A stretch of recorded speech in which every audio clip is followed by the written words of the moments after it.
I didn't even know what mining was really in New Zealand. I was just sat there in a small town and me and a friend got in a plane and it's the best decision we ever made. Before I was at BHP, I was a trade assistant. Before I was at BHP, I was a boilermaker.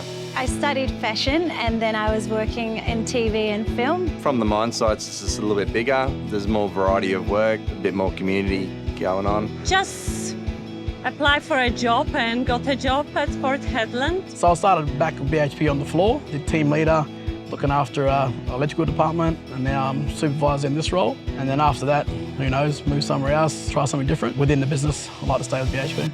I've seen it change so much over the years from when I first started to now. The diversity of the people that are in the business now make it so much more of an inviting culture, and there's a lot more people trying to help each other and make sure they feel welcome. I'm a production technician on B shift. That entails looking after the plan, making sure all the belts run smoothly, correcting faults, berthing and sailing, so letting go and tying up of vessels. Money is one thing, but having that equal time roster to spend with your family, you just can't put a price on that. The share schemes are fantastic and the super's fantastic, but it's more around the lifestyle and the culture here is what makes it great.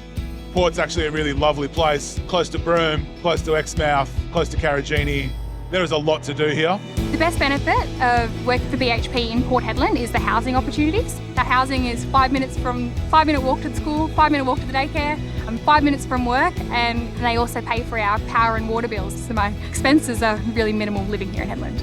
I started my apprenticeship at 32, so it's never too late. When I first applied for the apprenticeship, I wasn't pregnant, and by the time I started, I was. And they still offered me the job. There was no issues. I got my maternity leave, and they supported me throughout my full apprenticeship. The culture at Port is amazing. Everyone is really supportive of flexible hours. I appreciate how much BHP are trying to help parents, mothers, to get into the workforce. Carers leave to look after your kids when they're sick, and paternity leave as well for the dads. That surprised me a lot. There's just so many great opportunities if you want to have a crack. Don't necessarily have to have any background in mining. What are you waiting for? Get out there, apply. Even though you've never done a role, you're part of a team that will help you and coach you and teach you how to do that role. I've come from a background where I had no mining experience whatsoever. I started out as administrator and now, I've worked up to team leader, supervisor, coordinator, and that's just, to me, why would I want to go anywhere else with a company that's offering me so much?